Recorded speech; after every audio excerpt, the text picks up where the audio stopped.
भाई देखो भाई सुनो, अब मैं बोलूँ भाई, मैं बोलूँ बता दूँ। देखो मैं अपने लेवल से जो असेस कर पाया ना वो ये है कि भाई हम गए, डॉक्यूमेंट की टेंशन ख़त्म कर दो, उसका और स्किल जैसे कोई लेना देना नहीं है वहाँ तक। अब तुम कुछ लेके गए तो ठीक है, ना लेके गए तो वो अंडरटेकिंग वगैरह ले लेंगे, एक एक डॉक्यूमेंट अच्छे से देख लेंगे, तुम्हें बैठाएंगे, तुम्हारा नंबर तुम्हारा आईरिस वगैरह होगा, बायोमेट्रिक वगैरह होगा, वो तो एक नॉन अपना काम है ही, वो तो अपने आप कर लेंगे।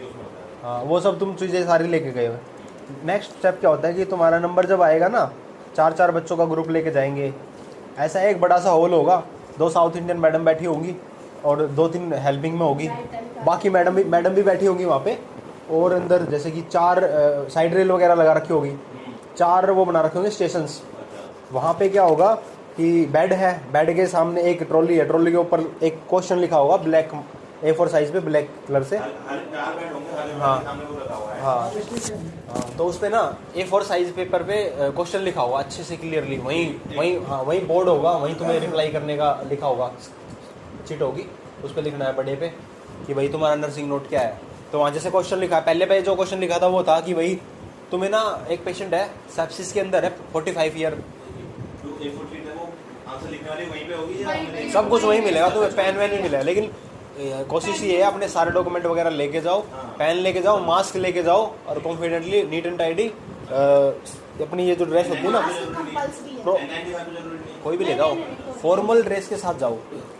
और उसके बाद मैं सीधा स्किल वाले पोर्शन में आ रहा हूँ। वो मैडम डॉक्यूमेंट, वो जो तुम्हारे डॉक्यूमेंट के साथ ना एक लिस्ट देंगे, चेक लिस्ट, वो कंप्लीट होके तुम्हारे साथ ही चलेगी वो, तो वो मैडम चेक कर लेगी अच्छे से, फिर तुम्हें 4 बच्चों को अलाउ कर देगी कि तुम्हें ऐसे ऐसे रोटेट होना है।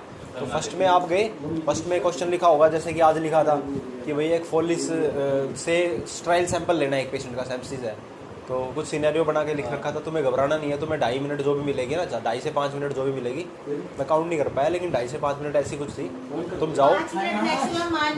तो वहाँ वो जो क्वेश्चन लिख रखा है तो कि भाई तुम्हें ना परफॉर्म करना है, वो एक मैडम बैठी रहेगी, वो तुम्हें ऑब्जर्व करती रहेगी, ठीक है। वहाँ पे एक वो ट्रॉली होगी, हाँ डम्मी होगा, वो पेशेंट मैम नर्सिंग स्टाफ है ना, भाई मैं कंप्लीट कर दूँ, रिकॉर्डिंग चल रही है, वही भेज दूंगा उन्हीं को।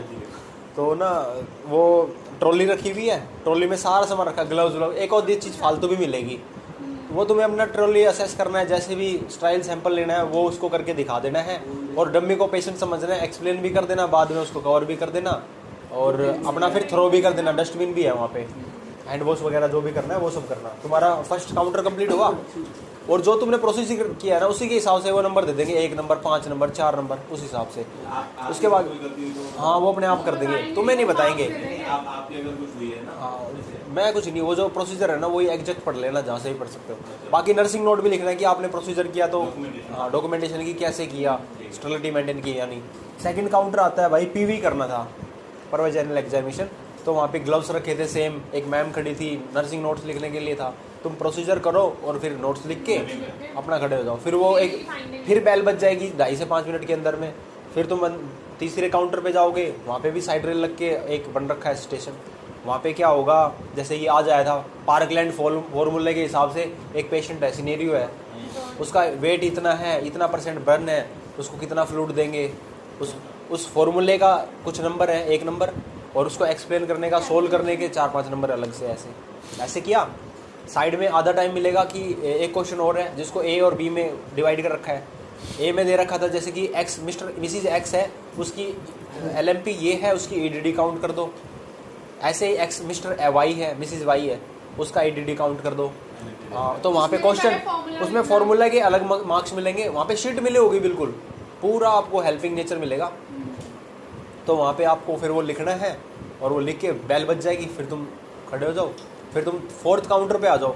4th काउंटर पे बेसिकली 10 तक इक्विपमेंट्स रखे होंगे, जैसे कि नीडल फोर्स है ना, जो नेजल पैकिंग करते हैं वो स्पेकुलम, फीडिंग ट्यूब, ऐसा कुछ होगा। ऐसे 10 आइटम हो गए, तो तुम्हें एक सीट मिलेगी, उसमें नाम भरो, रोल नंबर भरो और ये सब भरो। उसके बाद 10 तक काउंटिंग होगी, उन पर स्टिकर लगा होगा कि ये 1 नंबर है, ये 2 नंबर है, गुड लेयर वगैरह उनके नंबर आ जाएंगे, जैसे आज येलो आया था।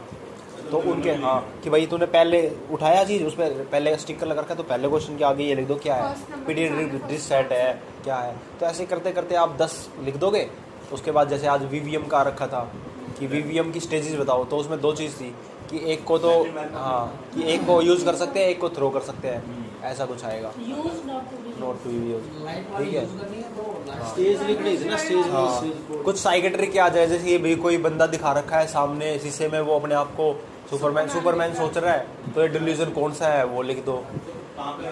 तो वही अरे कलर प्रिंट आउट होगा, रो चार्ट टेस्ट का होगा, उसका हम बताते हैं, इससे मैटर नहीं है। हाँ स्किल में मतलब पूछ लेंगे, एक्चुअली इतने सारे बच्चे सेलेक्ट हो रखे ना, तो कुछ तो कॉम्प्लिकेट देना पड़ेगा। हाँ बताते हैं उसका। तो भाई साहब ये 4 स्टेशन थे, इन्हीं से होगा। बाद में वो सीट आपको सबमिट कर देनी है, फिर आप रैंप के थ्रू अपना बाहर जा सकते हो। अब ये 3-4 दिन में जो भी रिजल्ट आएगा वो बेस हो जाएगा कि भाई कितने नंबर आए थे। क्वालिफिकेशन के लिए 50% अलाउड, तुरंत नहीं, 3-4 दिन में एक लिस्ट और निकल जाएगी। तो भाई आई होप यू समझ गए होगे। ट्रांसपेरेंटली सब कुछ मिलेगा, पेन मिलेगा, गत्ता मिलेगा, मैडम मिलेगी, टाइम मैनेजमेंट मिलेगा, अंडरस्टैंडिंग मिलेगी। थोड़ा सा घबराहट होगी, नर्वसनेस होगी, पर घबराने का नहीं, कॉन्फिडेंटली फील करना, ठीक है। बस यही था।